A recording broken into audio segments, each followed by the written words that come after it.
घर का बंटवारा। अरे विनोद, तूने हलवाई को सारा सामान तो दे दिया है ना? अक्षय की शादी में कोई कमी नहीं रहनी चाहिए।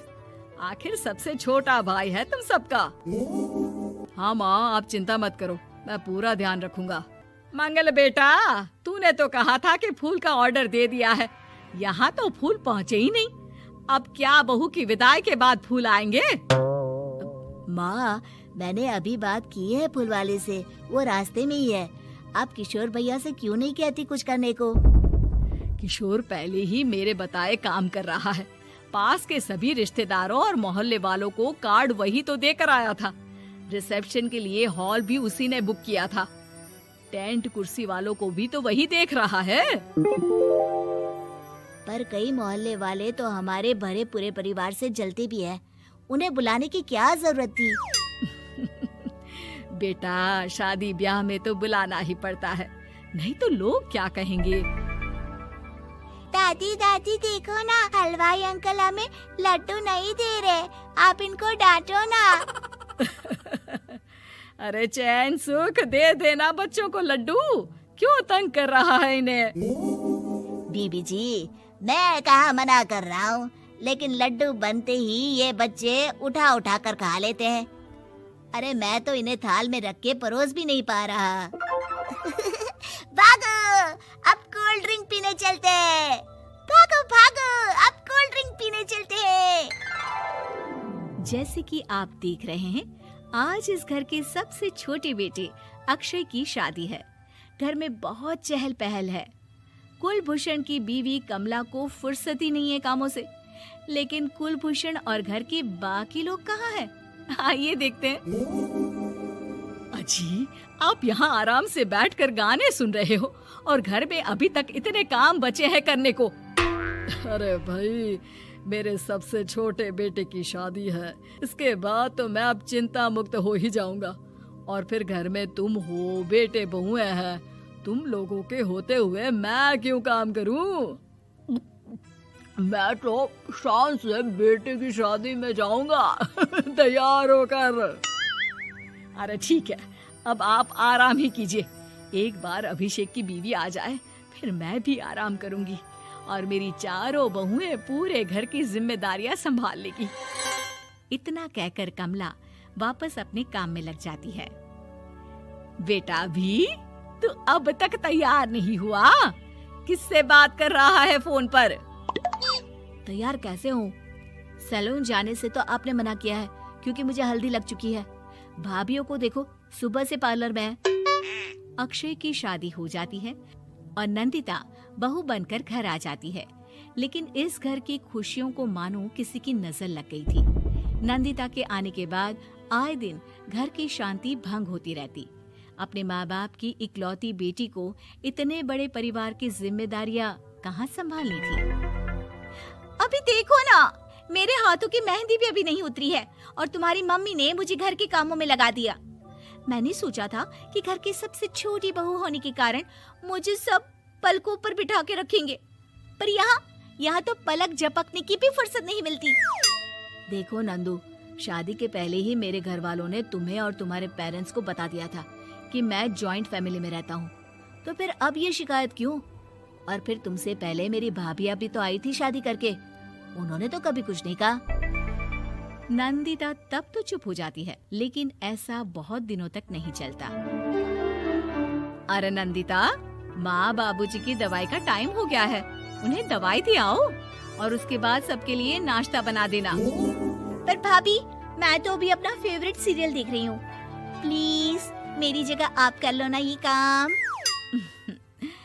ठीक है, मैं तेरी जगह माँ बाबूजी को दवाई दे आती हूँ और नाश्ता बना लेती हूँ। तू मेरी जगह पूरे घर की डस्टिंग करके 5 बच्चों को स्कूल के लिए तैयार करके भेज देना और दोपहर का खाना बनाने के बाद कपड़े धोकर सुखा देना। उसके बाद हम दोनों मिलकर बाजार जाकर सब्जी ले आएंगे, फिर डिनर की तैयारी कर लेंगे और उसके बाद बस भाभी, मैं माँ बाबूजी को दवाई देकर सबके लिए नाश्ता बना देती हूँ। हे भगवान, ये कहाँ लाकर फंसा दिया मुझे। मेरे घर में तो गिनती की 8 रोटियां और 2 सब्जी बनती थी और नाश्ता निपट जाता था, यहाँ तो रोटियों का ढेर और सब्जियाँ बड़े बड़े पतीलों में बनानी पड़ती है। नाश्ता बनते बनते लंच का टाइम हो जाता है और लंच बनते बनते डिनर का। अभी मुझ में तुम्हारे पूरे परिवार का नखरा उठाने की और ताकत नहीं बची। मैं ऐसे नहीं रह सकती। अरे तो क्या चाहती हो तुम? मुझे अलग रहना है बस। तो ठीक है, हम कल ही शिफ्ट हो जाएंगे किराए के घर में। इतना बड़ा घर होते हुए हम किराए पे क्यों रहेंगे? ना जी ना, घर में ही दीवार खड़ी करो अपने हिस्से के आगे। घर के साथ साथ घर की खुशियों में भी दीवार खींच जाती है। ऐसे ही कई महीने बीत जाते हैं और नंदिता माँ बन जाती है। बच्चे के आने से अभिषेक के कंधों पर खर्चों का बोझ आ पड़ता है। अभिषेक का बोझ कम करने के लिए नंदिता भी पार्ट टाइम जॉब कर लेती है, लेकिन इससे उसके सर पर नौकरी, घर और बच्चे की जिम्मेदारी बढ़ जाती है। नंदिता, ये क्या है? तुमने घर भी ठीक से साफ नहीं किया, ना ही मेरे कपड़े धुले हैं। चिंटू के बाल भी कटवाने जाना था, देखो उसके बाल कितने बढ़ गए हैं। अरे करती क्या हो पूरा दिन तुम? मैं करती क्या हूँ? तुम्हारा नाश्ता और लंच बनाने के बाद चिंटू को डे केयर सेंटर पर छोड़ कर आती हूँ, फिर खुद ऑफिस जाती हूँ। पूरा दिन काम करके आने के बाद बिना आराम किए बाजार से सब्जियाँ लेकर आती हूँ, घर आकर खाना बनाती हूँ, चिंटू को देखती हूँ और क्या करूँ मैं? तो किसने कहा था अपने सर पर इतने काम लेने को? मत जाओ ऑफिस। ऑफिस जाए बिना घर के खर्चे कहाँ से पूरे होंगे? चिंटू की डे केयर का खर्च, उसके लिए बेबी फूड का खर्च, प्रेस वाले का खर्च, ये सब तुम्हारी सैलरी से होता नहीं है। अगर परिवार से अलग नहीं होती तो इतनी मुसीबतें नहीं उठानी पड़ती तुम्हें परिवार के साथ मिलकर काम करने में दिक्कत थी, लेकिन काम तो अब भी बहुत है तुम्हारे सर पर। चिंटू को भी डे केयर भेजने की जरूरत नहीं पड़ती। उसको गोद में खिलाने के लिए दादा दादी और घर के सभी बड़े होते। उसके साथ खेलने के लिए उसके भाई बहन भी होते। मेरे तीनों बड़े भाइयों के बच्चे भी बड़े हुए हैं, लेकिन बिना महंगा बेबी फूड खाए, क्योंकि मेरी माँ और भाभियाँ बहुत अच्छे से जानती है कि बच्चे को क्या खिलाना चाहिए। बिजली के बिल जैसे खर्चे भी सब मिलकर बांट लेते थे, लेकिन तुम्हें तो सबसे अलग रहने में ही मजा आता है, तो अब शिकायत क्यों करती हो? बस करो अभिषेक, बस करो। मैं मानती हूँ कि मैं गलत थी। मेरे एक गलत फैसले ने हमें बिल्कुल अकेला कर दिया है सबसे। एक घर में होते हुए भी हम बाकी परिवार से अजनबियों की तरह रह रहे हैं। अभिषेक और नंदिता की सारी बातें घर के बाकी लोगों को सुनाई दे रही थी। तभी कमला बोल पड़ती है। अरे नंदिता बहू, किसने कहा कि तुम अकेले हो? तुम्हारा इतना भरा पूरा परिवार है ना तुम्हारे साथ। हम तो बस ये चाहते थे कि तुम अपनी गलती समझ जाओ।